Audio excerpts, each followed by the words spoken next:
Señores y señores académicos, señoras y señores, continuando con la sesión pública extraordinaria iniciada hoy a las 15 horas con la entrega del premio Eckel, procederemos ahora a la entrega del premio al Desarrollo Agropecuario 2024 al periodista Antonio Monteagudo. Como bien sabemos, la Academia Nacional de Agronomía y Veterinaria tiene entre sus fines estudiar y dilucidar cuestiones vinculadas con las ciencias agropecuarias y veterinarias, fomentar la investigación, difundir sus resultados. La Academia Nacional de Agronomía y Veterinaria tiene entre sus fines estudiar y dilucidar cuestiones vinculadas con las ciencias agropecuarias y veterinarias, fomentar la investigación, difundir sus resultados y emitir juicios sobre temas de su competencia. Las entregas de premios son momentos especiales para nuestra academia. Celebramos no solo la concesión de un galardón, sino también lo que representa, una enorme satisfacción para esta institución. Más allá del tipo de premio, del destinatario o del lugar donde se entregue, premiar significa reconocer, estimular, ejemplificar y potenciar. Y este es, sin dudas, uno de nuestros roles fundamentales. Sin embargo, este no es un acto formal ni únicamente un reconocimiento, es un compromiso. A través de estos galardones, la Academia busca estimular e incentivar. Necesitemos que las tareas y esfuerzos destacados sigan creciendo y se multipliquen.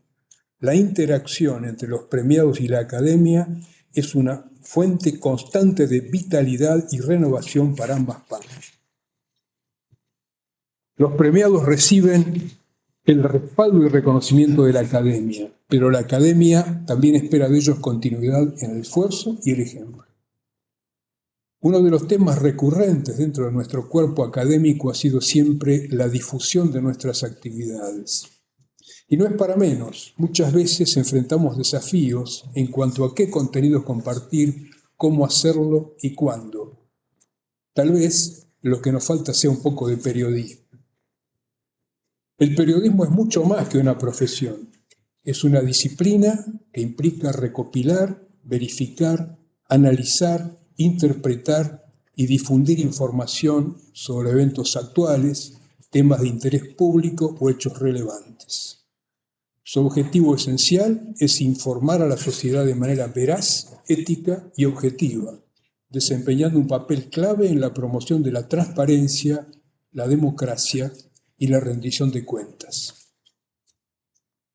Vivimos en una época dominada por la posverdad, los panelistas de ocasión, las celebrities y el uso y abuso de las redes sociales.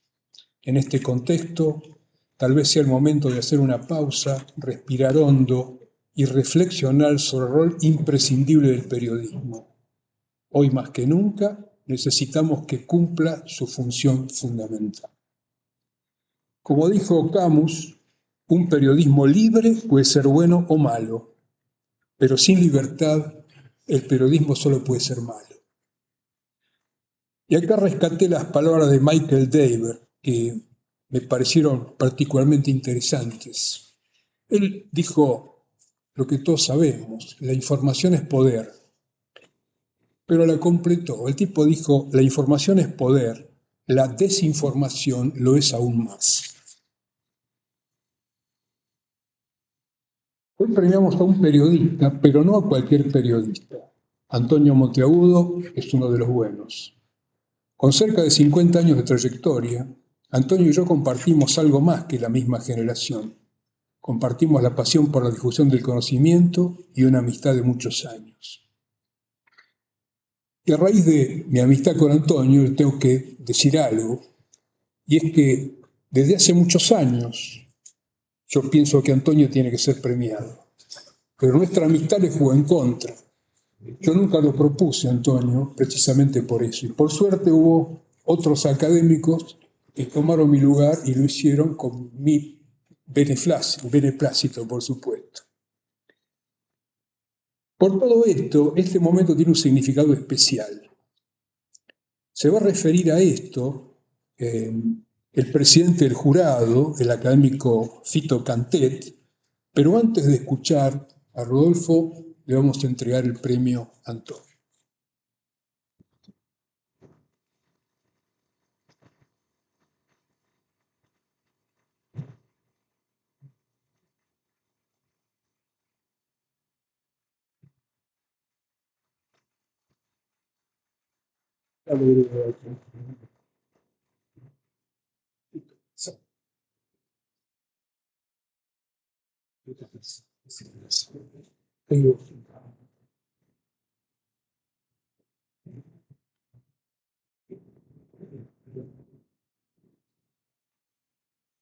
Buenas tardes.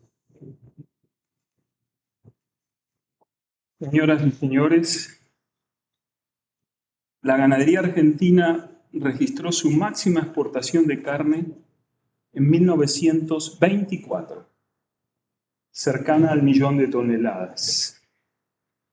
En 2023 nos acercamos bastante a ese nivel de exportación, pero no lo superamos. Quizá este año. En cualquier caso, este hecho está indicando varias cosas, algunas de las cuales trataré de sintetizar. A pesar de todos los adelantos técnicos en materia de producción, Argentina necesitó 100 años para parecerse a lo que fue en 1924. Si bien inicialmente la pérdida de nuestro mayor comprador haya sido la causa inicial de la baja, luego, y por muchos años más, decisiones en política económica que trajeron como consecuencia, entre otros aspectos, la inflación, cortaron las posibilidades de crecer en una actividad donde el horizonte de recuperación de la inversión requiere de varios años. Sin embargo, y como en muchas actividades, instituciones o personas en el país, no se lee o escucha una autocrítica, sea para cortar el servicio del rodeo, técnica que no requiere inversión alguna, o cuando por negligencia o descuido sufrimos un brote de aftosa, o cuando en este siglo prohibimos directamente la exportación por motivos populistas e ideológicos, el protagonista solo se justifica. Y en este punto, donde uno empieza a visualizar que, si bien los compradores se perdieron, la inflación desbarató el horizonte productivo y la inversión, los decisores manipularon el precio de la carne, sea por fines electoralistas o de ajuste de políticas económicas, existe un enorme problema de desconocimiento, por no decir ignorancia, de las actividades tendientes a mejorar la producción en una parte importante del sector. Conjuntamente con este desconocimiento o falta de interés por las ciencias de la producción animal, o sea, lo refresco, manejo reproductivo, como vimos esta tarde, nutrición, mejoramiento y producción de forrajes, existe un aislamiento comunicacional del sector. Es la razón por la cual el receptor del premio que nos convoca hoy, licenciado en periodismo Antonio Monteagudo, recientemente mencionó en un sitio web que, abro comillas, el campo no sabe, no quiere o no le interesa comunicar, cierro comillas. Entonces, uno puede entender por qué la producción animal argentina saltea etapas y la difusión de conocimiento en ganadería más importante proviene del periodismo especializado, en vez del sector técnico. Esto no resultaría extraño cuando se observa que, entre 50 facultades de agronomía y veterinaria en el país, apenas 2 o 3 cuenten con un curso de mejoramiento genético moderno que explique razonablemente, por ejemplo, cómo se calculan las predicciones de mérito genético o DEP. ¿Cómo podemos esperar que los criadores y ganaderos sepan cómo proceder si sus asesores, ingenieros agrónomos y veterinarios lo desconocen? Además, entre todos esos técnicos que se forman en el país, lo hacen muy pocos licenciados en zootecnia. Las autoridades de la Facultad de Agronomía, de la universidad más importante del país, que condujeron la institución a partir de fines de 1983, desestimaron e hicieron desaparecer la especialidad zootecnia. Por eso, y en lucha desigual contra los oídos sordos, los científicos de la producción animal y el periodismo especializado debemos tomar el rol de la extensión. En tal sentido, el periodista Antonio Monteagudo fue el primero, el precursor en el país de todas las cosas buenas sobre extensión en ganadería que tenemos hoy en la web y en la TV. Fíjense que no dije en los periódicos de orden nacional. Antonio Monteagudo cumplió recientemente más de 60 años de trayectoria en la profesión. Su amplia labor periodística registra el haber sido redactor y columnista de diversos diarios y revistas: Chacra, Diario Democracia, La Voz del Interior, Los Andes, La Capital, El Litoral, El Liberal, El Territorio, El Tribuno, Sur Argentino, El Campo en Marcha, Comercialización, Supercampo. Asimismo, ha sido redactor y notero del servicio informativo de Radio Continental, de prensa y comunicación del INTA, y también conductor y productor independiente de programas en Radio Argentina, Radio El Mundo, Radio Mitre. Además, fue colaborador independiente del Economista, La Razón, La Nación, como también columnista de Rivadavia y El Campo. Desde 1996 a la fecha, su labor está centrada en la conducción y realización de programas sobre producción, sanidad animal y divulgación científica en Canal Rural Satelital. Notoriamente, Ganadería con Todos, programa galardonado con los premios de la Asociación Argentina de Televisión por Cable, de FAN TV, del Círculo Argentino de Periodistas Agrarios, del Premio Galena de Oro 2012 a la divulgación científica y el Premio Raíces, entre otros, y Agenda Ganadera. Ambos programas televisivos se destacan por la valoración de la ciencia que realizan investigadores o tecnistas y en sanidad animal. Numerosos miembros de esta Academia Nacional han sido entrevistados en dichos programas, pero también investigadores y autoridades del INTA y universidades, como también empresarios, ganaderos o profesionales del sector comercial asociado con la ganadería, sea vacuna de carne, porcina, aves o equinos. Debemos destacar el rol independiente y crítico de Antonio Monteagudo con respecto a la lucha antiaftosa, particularmente ante la ocurrencia del brote en 2000 y las presiones que recibió. Su preocupación por la sanidad animal de rodeo nacional es ampliamente conocida, como así también su preocupación sobre el valor económico y social de los alimentos. Estas observaciones están testimoniadas en el sitio web de Ganadería con Todos, donde un especialista del mañana podrá comprender qué ocurrió con la ganadería argentina a fines del siglo pasado hasta el día de hoy. Por todas estas razones, la Academia Nacional de Agronomía y Veterinaria desea entregar al periodista Antonio Monteagudo el Premio Promoción y Desarrollo Agropecuario 2024.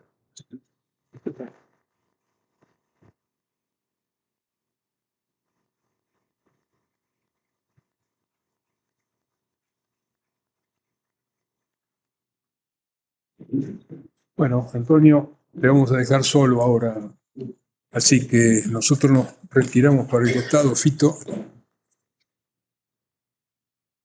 Dicen los americanos de flores. Muchas gracias. Muchas gracias. Hasta arriba, llévate. Me voy a ir aquí. Muchas gracias.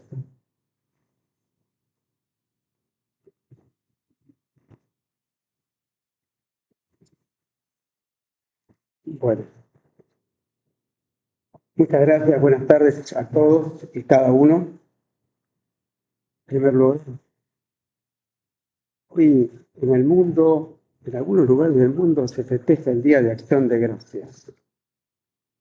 yo me quiero sumar a ese agradecimiento a cada uno de ustedes, a la Academia Nacional de Agronomía y Veterinaria, que me honra con esta distinción, el agradecimiento al señor presidente, al querido Rodolfo Fito Cantet y a cada uno de los integrantes de esta institución, algunos de los cuales conozco personalmente desde hace tantos años y otros que los estoy aprendiendo a conocer, pero de los cuales tengo referencias incuestionables y de primer nivel. Pero sobre todo, y lo dijeron el presidente, el doctor Alcalde, lo dijo también Fito Cantet, la decisión de llevar el conocimiento a la comprensión y a la aplicación concreta, no quedarse en la teoría, no defender solamente la información publicada en el paper que le da prestigio personal, que no está mal, pero no es suficiente, sino trasladar ese conocimiento para que se aplique, para que sea útil, y ahí están los resultados. Y los tenemos a la vista. Y podemos dar fe, y tuvimos el privilegio, en muchos casos, de acceder a esa información. Me dejaron la vara muy alta, Fito, Jorge, y voy a resumir porque fuiste muy generoso en tu descripción y en tu fundamento. Motivo por el cual me voy a remitir a contarles algunas cositas y a mostrarles, sobre todo, algo que tiene que ver con lo que Fito Cantet dijo y avaló Jorge a través del tiempo. Pero voy a hacer una referencia brevemente a mis inicios.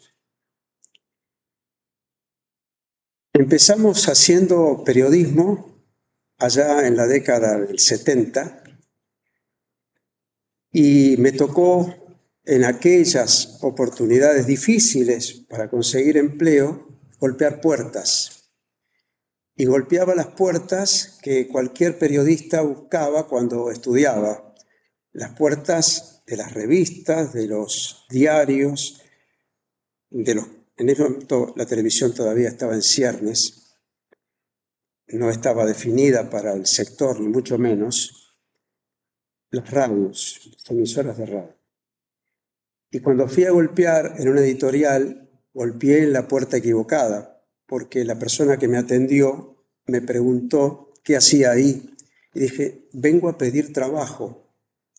Y me dijo, ¿vos qué hacés? Estudio periodismo. Inmediatamente me dijo, te equivocaste, periodismo no se estudia, golpea en la puerta de al lado. En la siguiente puerta había un título que la emparentaba con una revista infantil.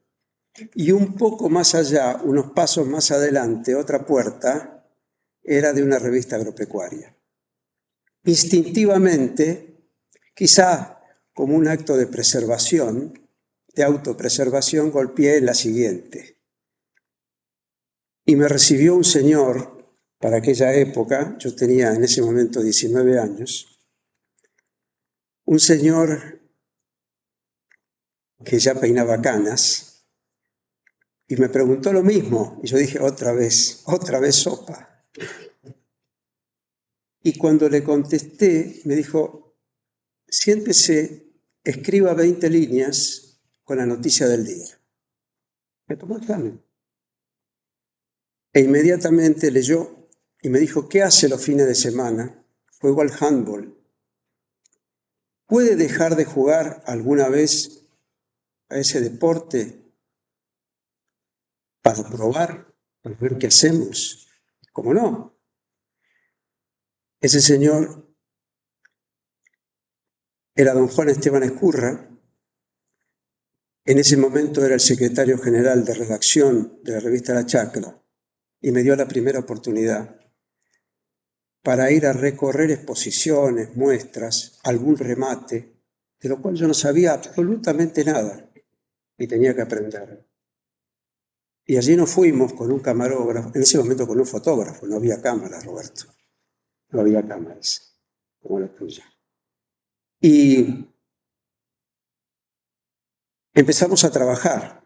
Y simultáneamente, porque había que hacer otras cosas, fui a golpear otras puertas y me dieron una oportunidad en la radio, en Radio Continental, en la flamante Radio Continental ex porteña, pero para trabajar en el noticiero, muy tempranito, y quedarme hasta el mediodía, y compartir aquello que ocurría en el mundo, cortar cables, que era lo que hacíamos. Y en cada lugar yo encontraba pistas de que el campo no aparecía. No lo encontraba.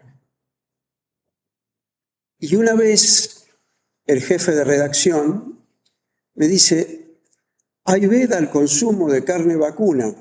No podemos comer carne 3 veces por semana en la Argentina. ¿Por qué no vas y preguntás de qué se trata? Estamos con el pueblo en 1810, tratando de saber de qué se trata. Andá y averiguá. Preguntale al carnicero, preguntale al dueño del frigorífico, andate al mercado de Liniers, ahí conocí el mercado de Liniers, que Alfredo conoce mucho más que yo. Y empecé a hurgar y a saber algunas cosas que no sabía. Y a preguntar, y a preguntar. Y a darme por enterado que había mucho más de desconocimiento que de información. Había algunos programas, por supuesto, estaba la organización Víctor Dápiche, legendario, que escuchaban en todo el país. Y había programas que salían a las 5 de la mañana, porque era la hora del tambo. Pero el campo trabaja a las 24 horas, no solamente ordeña, y no solamente en ese horario. Y así ocurrieron, no los voy a aburrir con esto, un montón de cosas que me fueron vinculando. Como les decía, desde aquel antecedente de golpear la puerta que no me abrieron, de encontrar otra que sí me la abrieron de par en par, con grandes posibilidades, si yo me conseguía después la confianza. Y finalmente desemboqué en los diarios del interior, los gloriosos diarios del interior, del país federal. Y entonces empecé a escribir para el Tribuno de Salta, imagínense, en aquellos años, estamos hablando de la década del 70. Los Andes de Mendoza, la capital de Rosario. En fin, no los voy a aburrir con nombres, con fechas, simplemente esta referencia de que había que empezar a construir una comunicación a partir de la propia experiencia, porque no la había. Y la que había era de otra naturaleza. Y uno era tan joven y falta de experiencia, no tenía capacitación. ¿Y a quién recurrí? Y aquí empieza mi relación con la ciencia. Recurro, entre otros, al INTA, institución fantástica, que debe ser cuidada, protegida, defendida. Y empecé a conocer las investigaciones, me fui a Balcarce, allí conocí figuras legendarias, hablaste de la ganadería, allí conocí a figuras de excelencia, reconocidas en el nivel nacional e internacional, y empecé a escuchar. Pero también hablaba con el veterinario, y hablaba con el ingeniero agrónomo, y trataba de entender cómo era ese proceso y cómo se vinculaba, en definitiva, con el dueño de las vacas, en este caso, con el productor, cómo lo ayudaban y si se dejaba ayudar o no. Y también participaron los laboratorios, muchos de los cuales me dieron información valiosa, y las asociaciones de productores, con las cuales también me vinculé. Pero, sobre todo, y esto quiero destacarlo, con entidades, un caso, la Sociedad de Medicina Veterinaria, representantes de esa entidad, hombres y mujeres capacitadísimos, las universidades, la Universidad Nacional de La Plata, por supuesto la Universidad de Buenos Aires y otras. Todo eso me fue abriendo el panorama, demostrándome que yo estaba en condiciones de aprender, pero que no tenía la capacidad de entender, que no es lo mismo. Y aquí quiero ir cerrando para mostrarle imágenes, que en 1971 llega a la Argentina un premio Nobel de la Paz, Norman Borlaug. Yo escribía para los diarios del interior, como muy bien señalaba Fito, para casi todas las cadenas de diarios vinculadas con los principales medios. Y mi jefe, José Bovelo, me pidió que lo entrevistara. Y les aseguro que me temblaron las manos, los pies, todo el cuerpo, como en esta tarde. Y dije, tengo que rápidamente actualizar mi inglés, porque tengo que preguntar en inglés y escucharlo en inglés. Lo voy a ver, lo encuentro, Norman Borlaug me atiende muy bien y hablaba perfecto castellano. Sentí una sensación de alivio que no les puedo contar. Y mi primera entrevista de orden internacional está acá. Este es el primer original. Y se los traje porque lo tengo, lo guardé. Es que escribíamos, así se mandaban las notas. Este es el original. Salió publicado el 16 de diciembre de 1971. Y el título es Norman Borlaug, Premio Nobel, en exclusiva. Todo hombre, título de nota, todo hombre tiene derecho al libre. Era el padre de la Revolución Verde. Y cuando charlé con él, me concedió 45 minutos inolvidables, me dijo tantas cosas, pero hay una que me quedó para siempre. Dijo, yo no soy un científico solamente, yo no soy un hombre que está aquí, que vino a la Argentina, que recorre el mundo para hacer ciencia, para informarse, para dialogar con pares. Yo soy un hombre que tengo que trabajar para que todos los hombres del mundo coman.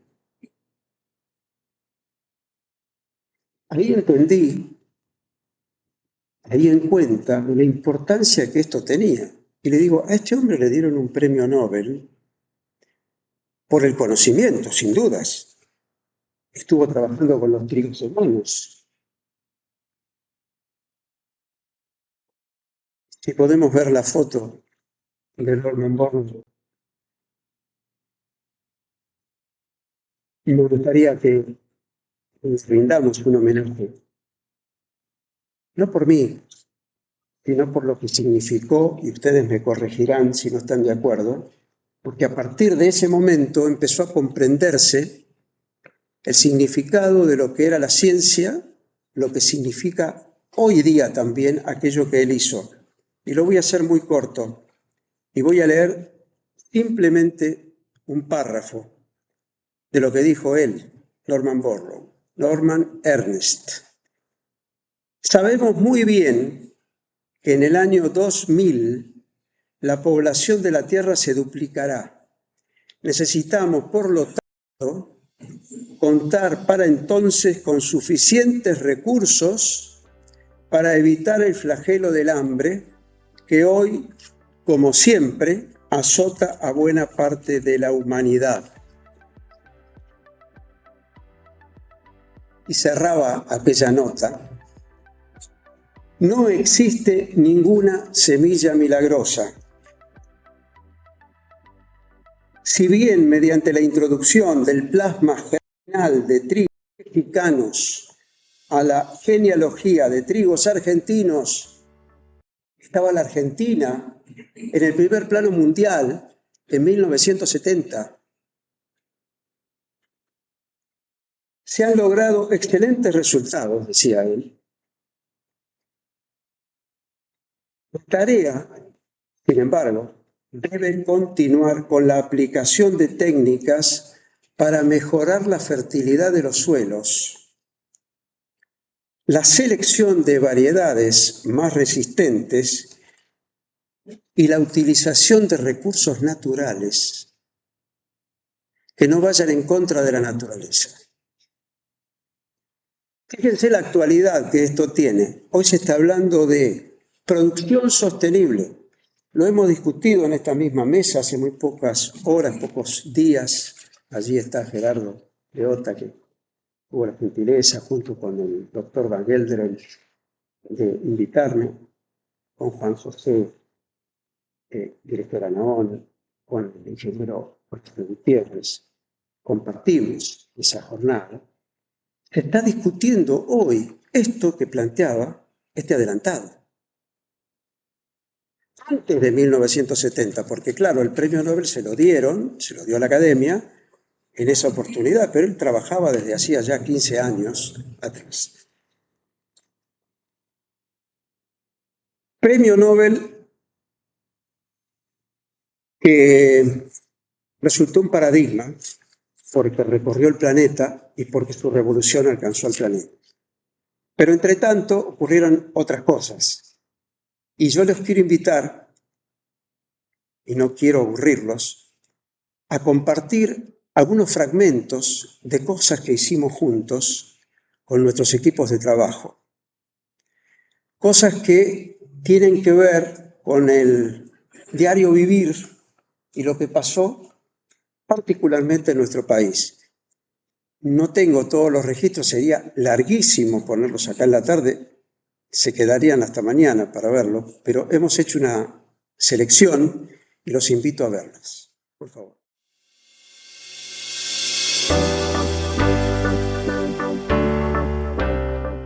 La cuota Hilton la Argentina no la ha cumplido. Esto de alguna manera establece una nueva relación con la Unión Europea. ¿Cómo la ve usted? Espero que Argentina va a continuar a aumentar su utilización del cuota como en el pasado. Como decía antes, nosotros queremos bien, yo personalmente también, la carne argentina, y hay muchos restaurantes que son especializados en Europa para presentar eso a los clientes, a los consumidores, y hay un mercado, y este mercado hay que utilizarlo. En este congreso usted fue crítico del proteccionismo argentino. ¿Lo puede ampliar? No, pero lo que está pasando es que hemos visto que en Argentina se han tomado diferentes medidas restrictivas a la exportación de la Comunidad Europea, y por lo tanto en un momento donde estamos comenzando la discusión sobre el Mercosur, de nuevo, que ha sido suspendido durante unos 5 o 6 años, eso nos preocupa. ¿Cómo se puede discutir abrir mercados cuando al mismo tiempo se está tomando restricciones? Doctor, la Argentina no cumplió con sus compromisos. Bueno, hubo una situación interna que por primera vez no permitió cumplir con la cuota Hilton, que fue un poco el tema que se discutió esta mañana. Eso es así. ¿Y esto nos resta posibilidades hacia el futuro? No, depende. El futuro lo construimos con los accionares que nos demos. En la medida en que haya una ecuación política que permita entender cabalmente las posibilidades que tenemos, que estamos teniendo, y permita resolver adecuadamente los conflictos que hay, por un lado, entre productores y la industria frigorífica y el gobierno, en la medida que esos conflictos puedan resolverse, tenemos margen para una suma positiva. No es una cuestión de suma cero, acá hay una suma positiva. A ver, desde otro punto de vista, El rol del frigorífico es desarmar al novillo en cada una de sus partes y venderla al mejor precio posible. Cada una de sus partes.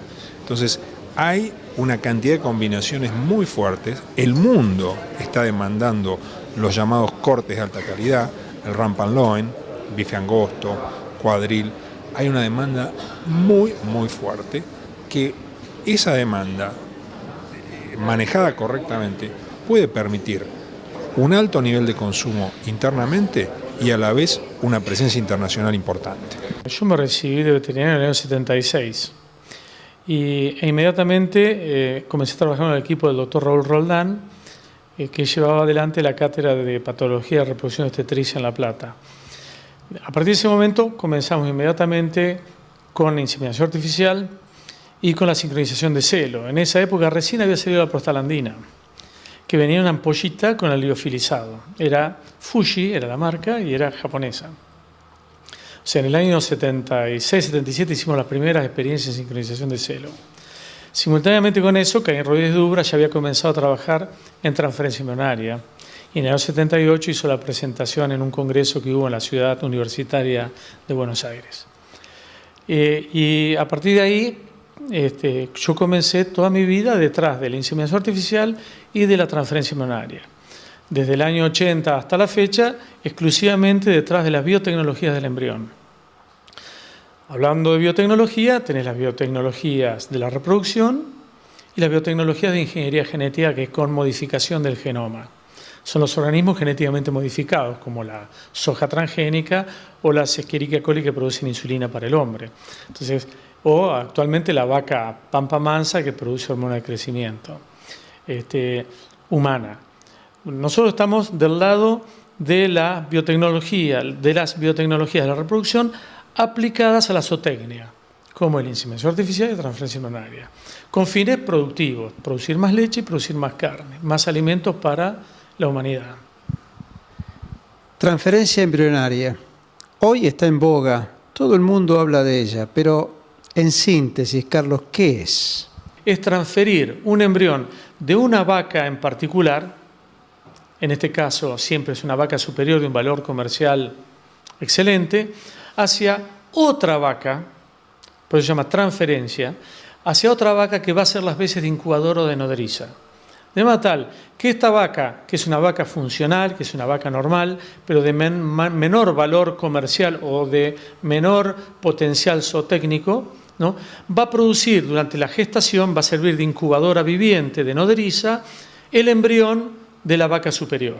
De manera tal que la cría de esta vaca receptora no va a tener ningún parentesco con la mamá nodriza, con la mamá postiza, con la incubadora, sino va a ser genéticamente procedente de los padres originales del embrión, que es la vaca donante y el toro donante.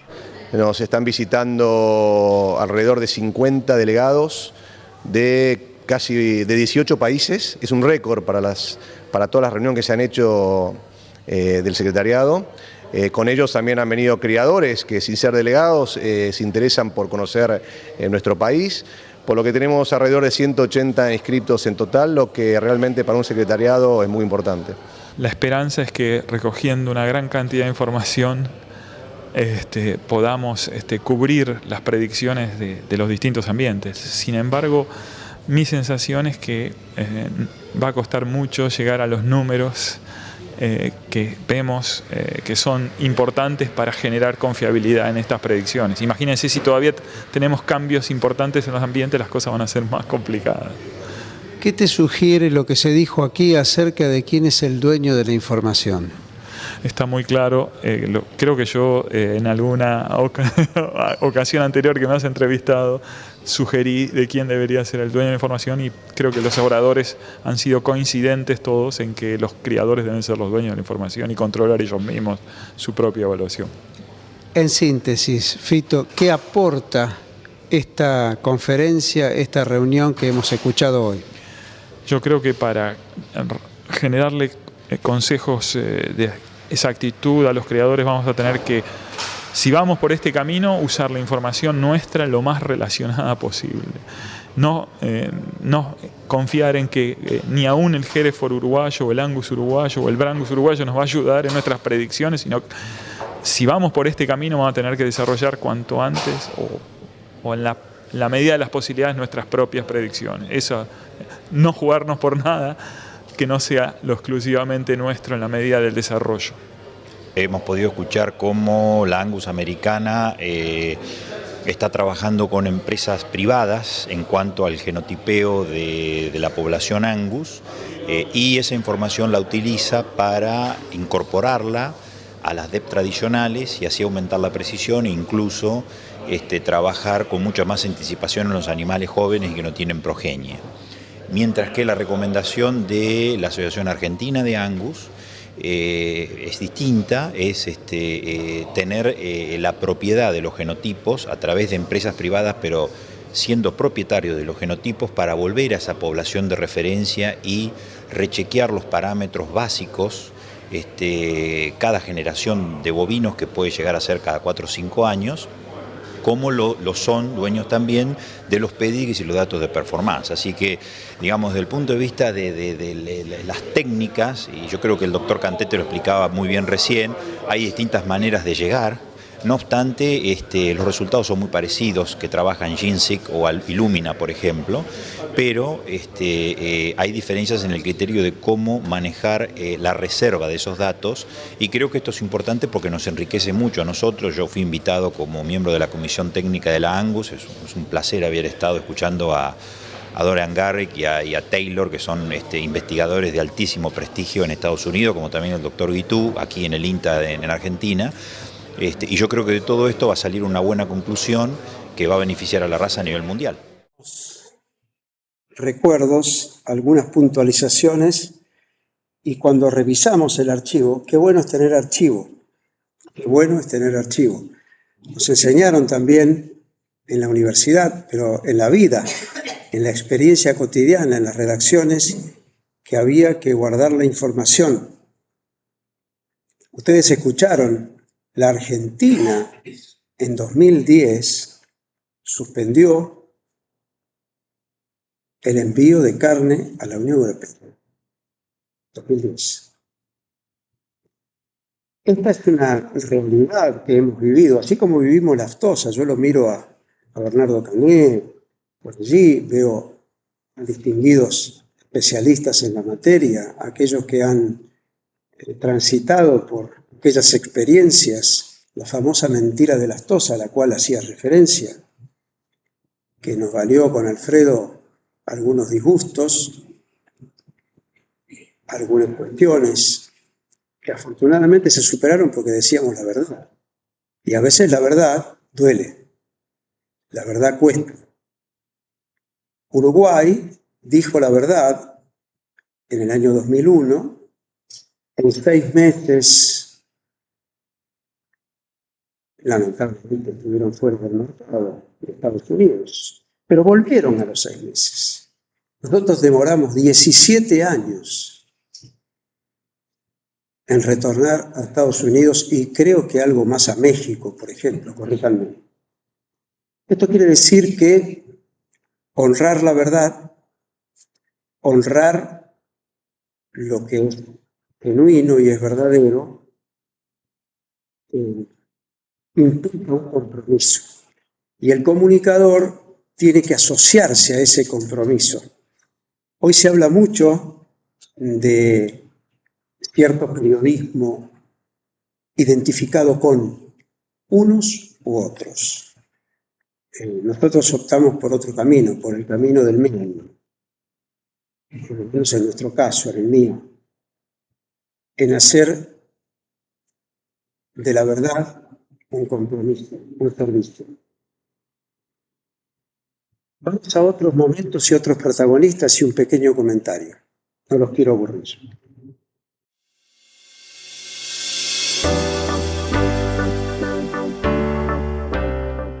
Digamos, de la información que se deriva de toda nuestra experiencia en virus animales o en patógenos animales, la estamos empezando dentro del MISTEN con nuevos grupos que se incorporan, yendo hacia la parte de hacer algunas vacunas humanas que tengan impacto social o productivo, ¿no? El caso de influenza, la doctora Nora Mation, que desarrolló junto con el laboratorio Casará una vacuna contra hepatitis A con cepas locales aisladas acá, y bueno, y una serie de esfuerzos muy grandes que se están haciendo en distintas áreas.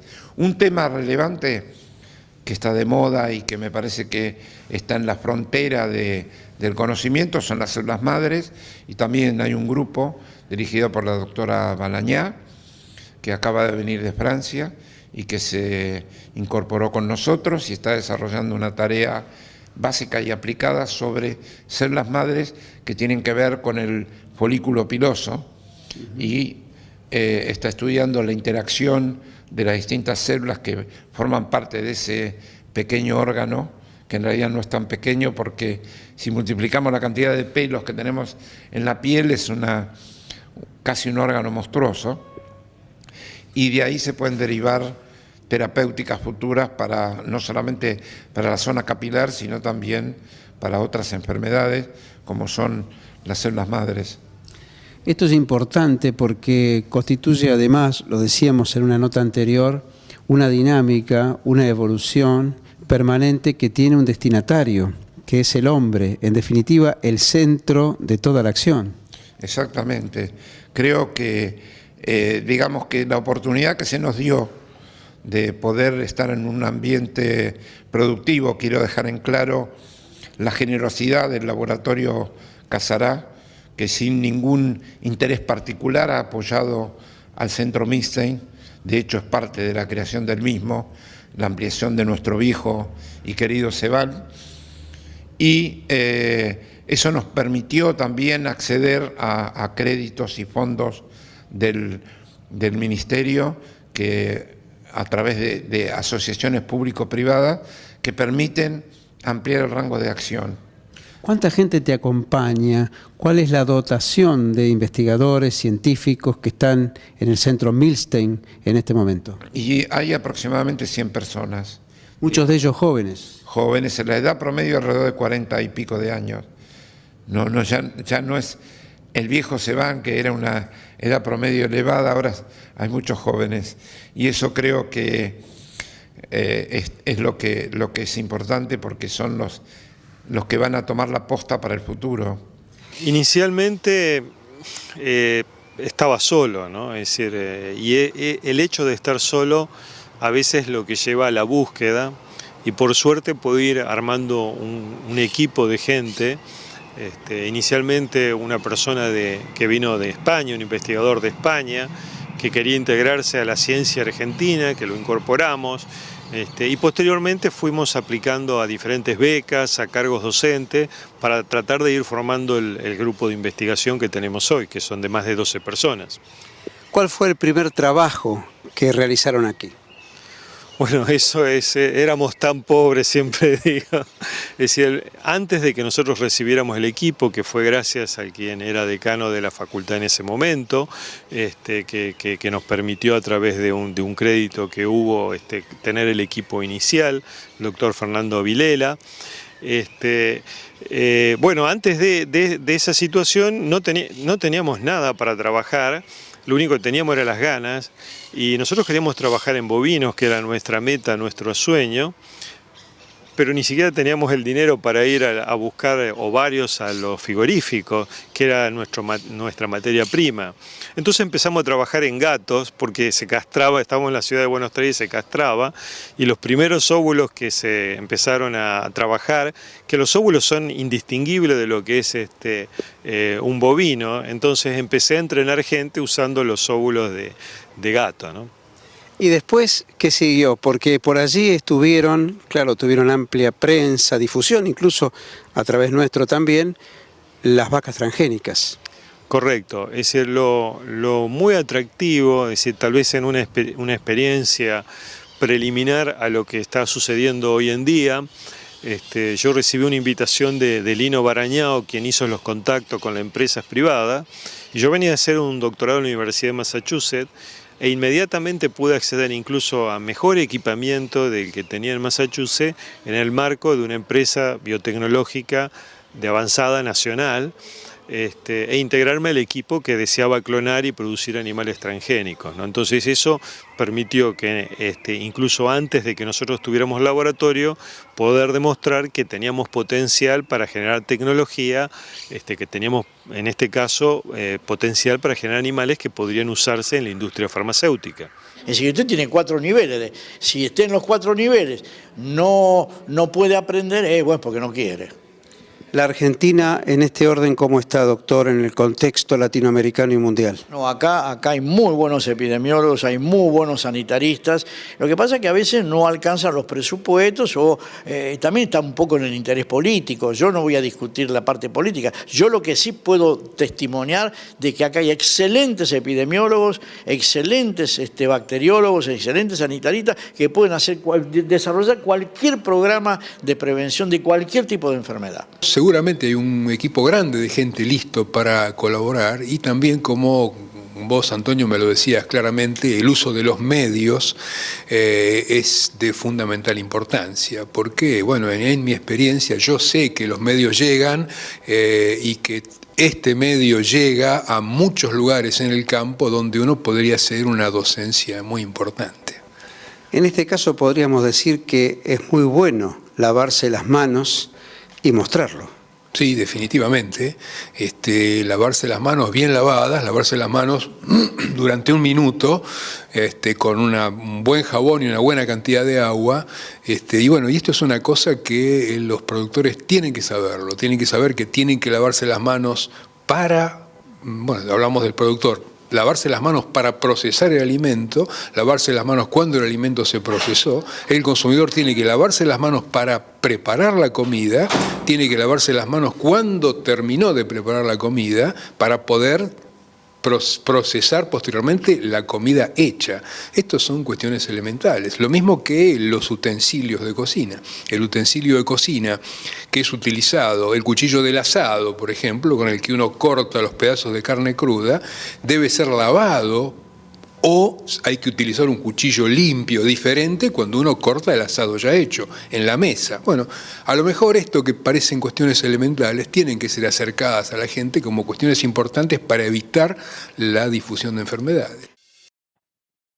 Avanzamos en el tiempo, decimos, estamos compartiendo, ustedes ven las fechas, cómo fue elaborándose, insisto, es una selección, si ustedes me permiten, tal vez un poco autoritaria de nuestra parte, buscando una síntesis de algunos de los tantos investigadores, de los científicos que desfilaron por nuestra pantalla y por los servicios que prestamos. Pero hay muchos más.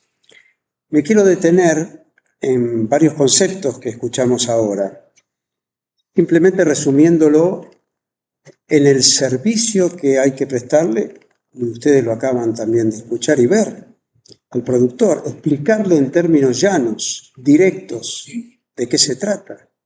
La comunicación, que charlábamos, lo puntualizábamos recién, la comunicación debe ser comprensible. Es un derecho y es una obligación. Para nosotros es un servicio. ¿Y de qué manera homologamos? Mucha gente dice, incluso colegas, vamos a hablar en el lenguaje popular, marcando como que vamos a hablar bajando el nivel.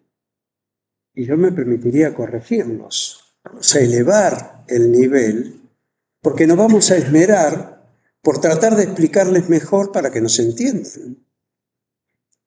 Hablemosle a la gente, porque en definitiva, consumidores somos todos. Nosotros tenemos parte de nuestro eslogan, legendario ya, del productor al consumidor, decimos. Es una marca que hemos adoptado de origen. Ustedes dirán un eslogan, no lo es. Porque lo hemos comprendido y lo hemos vivido en el campo y en la ciudad. Alguna vez insinuamos, me permití hacerlo, a algunos especialistas en materia educativa, ¿por qué no se incorpora la asignatura comunicación? Llámenla como quieran, pero decíamos, comunicación, asignatura obligatoria o no, en las universidades y particularmente en agricultura y en ganadería. No tuvimos éxito, todavía estoy esperando el puesto, colaborar, ayudar, un poco de producir fruto. Que me parece fundamental, hay muchísimos excelentes comunicadores que son profesionales entre ustedes, saben explicar, saben decir lo que tienen que decir en tiempo y forma, adecuándose a sus auditorios, a sus oyentes, a sus televidentes, a sus lectores, pero no todos están capacitados y preparados para comunicar. Y esto resta posibilidades de que se aplique el conocimiento. Por ejemplo, es una de las tantas herramientas. Nosotros tenemos una regla de oro básica que es el qué, quién, cómo, dónde, cuándo y por qué. Son las bases para comunicar. Pero junto con eso tenemos una actitud de desafío con nosotros mismos. ¿Esto qué me dice a mí? Yo lo entendí. Si yo no lo entendí, no lo puedo contar, no lo puedo explicar. Primero tengo que procesarlo, tengo que entenderlo, tengo que comprenderlo. Y si tengo dudas, plantearlas para obtener respuestas. Y con esas respuestas, comunicar. Comunicar es un servicio para nosotros, para mí en lo personal. El periodismo es vocación de servicio. Por eso los invito a que entremos en la última parte de esta presentación, escuchando algunos otros testimonios y después redondeamos.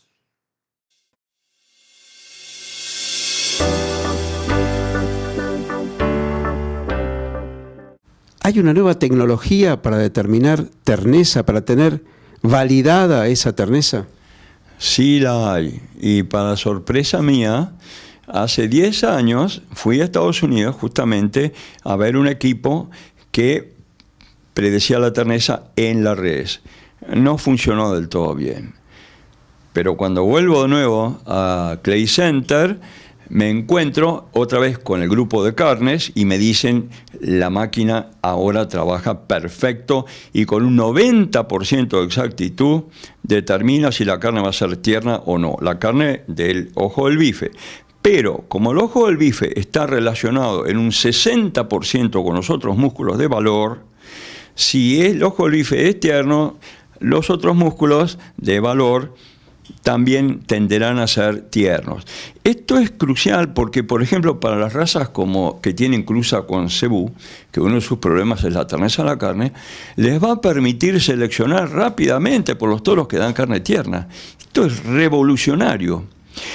Y además, te quiero contar una cosa. Mucha gente estaba reduciendo el porcentaje índico en el subtrópico norteamericano porque el precio de la carne se lo castigaban, pero perdía vigor híbrido y adaptación, bajaban de media de 50% a 25%, demasiado. Los genetistas de Texas A&M no les gusta esta disminución. ¿Por qué era? Y era por dos razones. Una, por el tema de la carne de menor calidad, y otra porque el 52% de los rodeos norteamericanos tienen menos de 100 vacas. Y esa gente no tiene dinero para hacer instalaciones que manejen un animal de baja docilidad. Entonces, la selección por terneza de carne con esta nueva máquina, que basta que sea aprobada ahora por el ARS de Estados Unidos, la Agricultural Research Service, y la selección por docilidad, que se ha demostrado que un novillo dócil aumenta 200 gramos más por día que uno que no lo es, que es nervioso, son dos cosas que le van a ayudar tremendamente a mantener los porcentajes de cruza índica en los rodeos, lo cual es básico para el vigor híbrido y la adaptación. Es decir, beneficiadas las razas sintéticas. Absolutamente, absolutamente. El diagnóstico debe ser ahora por los métodos de PCR que tienen alta precisión y rapidez. ¿No es cierto? Había otros métodos de diagnóstico que también se pueden usar, pero ese es. No hay un diagnóstico clínico y patológico definitivo. El diagnóstico definitivo es la identificación ahora con el PCR del genoma específico de la gente, ¿no es cierto? Otro método que identifica el virus también puede ser el aislamiento, pero el más rápido y más preciso es el PCR. ¿De dónde? Todas las medidas de control que se tomen deben ser muy rápidamente y bien implementadas porque no hay vacunas. Entonces acá te voy con dos cosas, Antonio, que te van a desafiar y te van a llevar a comparar con algo de lo que estamos viviendo.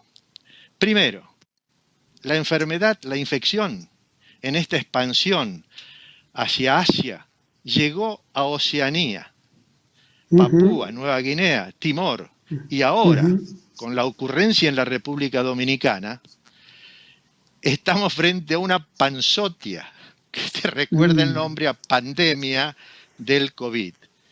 Pero lo lamentable en esta enfermedad es que no hay vacunas.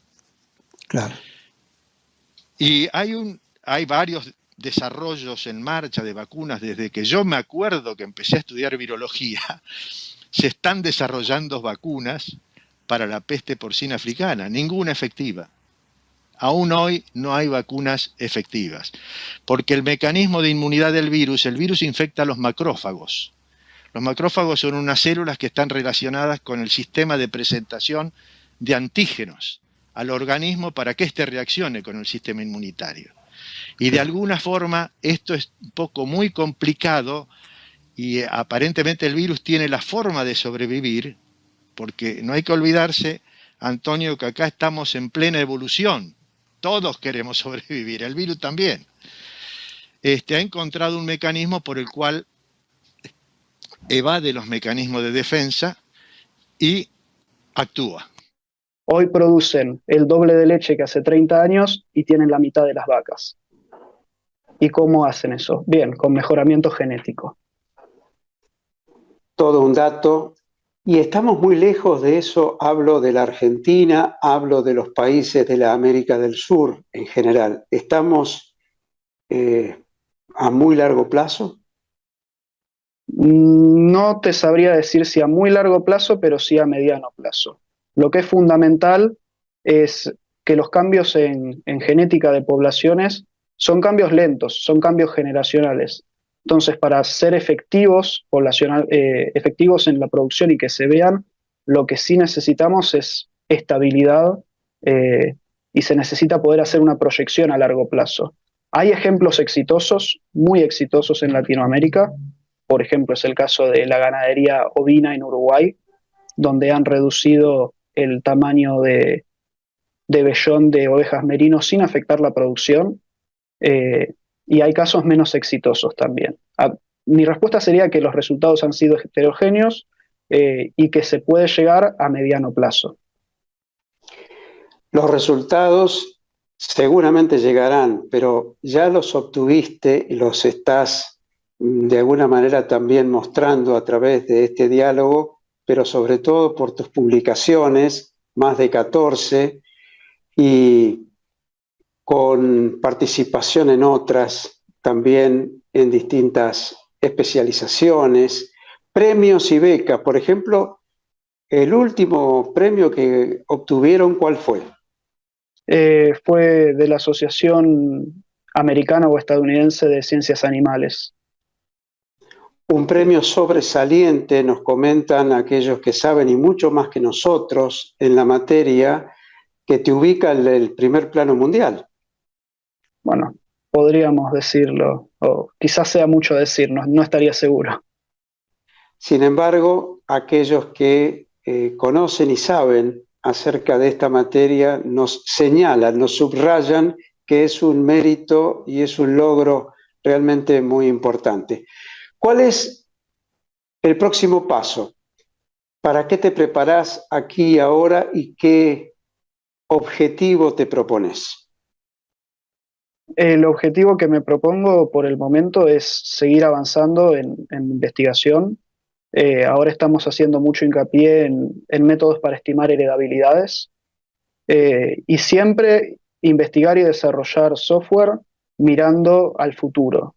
Lo que yo estoy haciendo es en este momento pensando con qué problemas me voy a encontrar dentro de 3 años para tratar de resolverlos hoy. La carne magra te la divido en 3. Vos agarrás un bife, la carne es así, este pedazo, la carne va a tener carne extramuscular, como el bife de chorizo, se la sacás al bife de chorizo y es la extramuscular.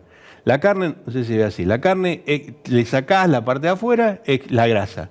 Después está la grasa intersticial, que es la que gusta, la que le gusta al campo, que come la falda, que es riquísima, pero a nosotros los médicos preferimos, no, pará, sacale la grasa. Y después está la intermuscular, la que está entre un pedazo músculo y el otro músculo. Si vos sacás eso, es mucho más saludable, mucho más magra. Y después te digo algo más, ¿cómo lo tenés que hacer? Tu parrilla, ¿cómo es tu parrilla? ¿Es de cañito o tiene el coso para que la grasa corra? Vos lo tenés, ¿cómo es la parrilla? La parrilla tiene el cañito, un cañito fino o un cañito así, para que la grasa vaya. Tenés que tener el cañito así, para que la grasa se deslice, no caiga el carbono, la brasa, que genera gases. Cosas básicas, digo, sencillísimas. O sea, en definitiva, un arte y un oficio, pero sobre todo con aval científico. Y comer carne es volver a lo natural, comer carne de calidad, lo acabas de decir, y cocinarla bien. Cocinarla bien, esto es importante. Los chicos, antes de los 6 años, se sugiere carne picada, no. Y esto es muy sencillo, ¿por qué? Porque la manipulación de la carne, la carnicería, hay algo que se llama el síndrome urémico hemolítico, tenemos que estar presentes, los médicos lo tenemos que saber. ¿Y por qué? Si vos tenés un bife de chorizo, la bacteria tiene una posición para ponerse acá arriba y otra, una sola. Con la bolita de la carne de picada, tiene toda la circunferencia para ponerse. ¿Me ven? Clarísimo. La realidad es que a mí lo que me interesa es que vos en casa tengas equilibrio. En todo moderación. En todo moderación. Vos querés tomarte un vaso de vino, tomate un vaso de vino, pero no te tomes la botella entera. Si a vos te gusta comer carne, comelo con moderación. Es muy importante. Y siempre tiene que estar balanceado. Tiene que haber un equilibrio entre los vegetales que vos consumís, los hidratos que vos comís y las proteínas de alto valor biológico que son la carne. Aquí un resumen, me van a disculpar porque quizás nos extendimos un poco más de lo previsto. Y esto que decimos acá, algunos de los testimonios que hemos contribuido a difundir, son muchos más. Son casi 30 años en el Canal Rural y en otros medios para poder llegar de esta manera. Entonces no es fácil en general. Por eso se hace difícil, por muchas razones, por obvias razones. Pero hemos tratado de insistir y de perseverar. Y en esto quiero detenerme en el final, uniendo quizá dos extremos.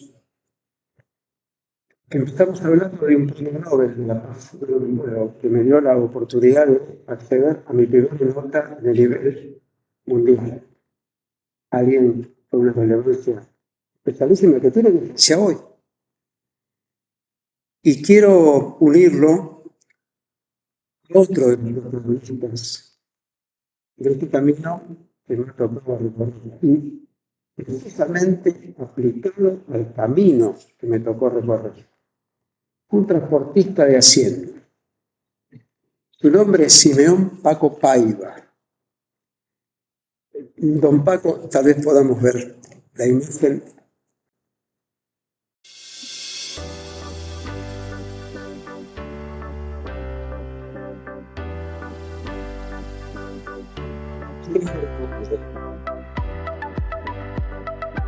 Ahí está Don Paco. Para ustedes, una imagen quizá poco habitual. Para nosotros, una imagen ultra familiar. A los 105 años.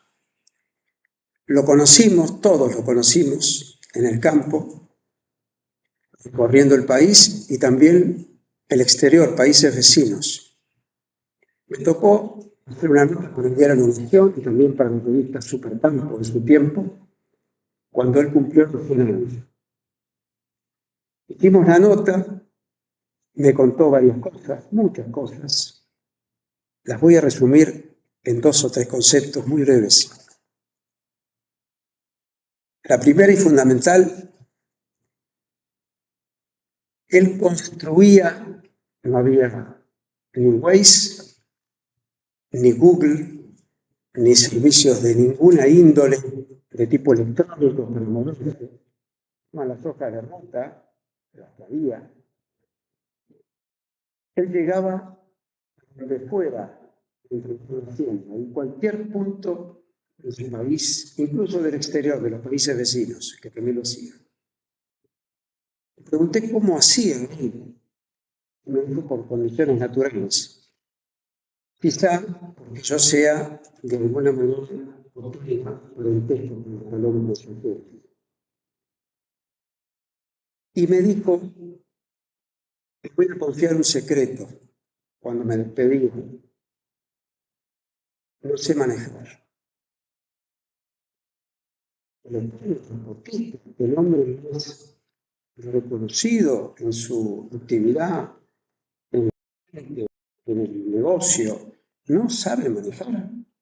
No, porque mi tarea no es manejar, es conducir. Porque para llegar hay que saber conducir. Entonces yo tenía que saber a dónde tenía que llevar al chofer, que era el que manejaba.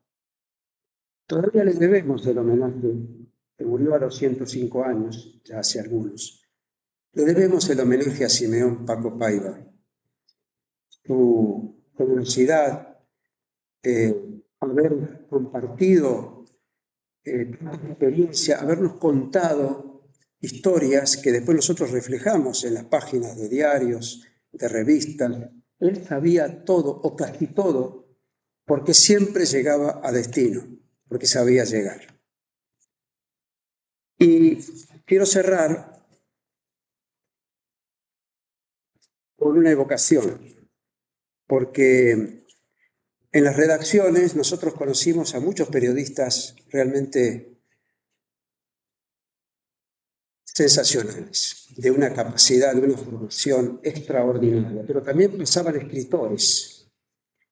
Me tocó conocer personalmente a Jorge Luis Borges, a Bioy Casares, en fin, también es larga la lista.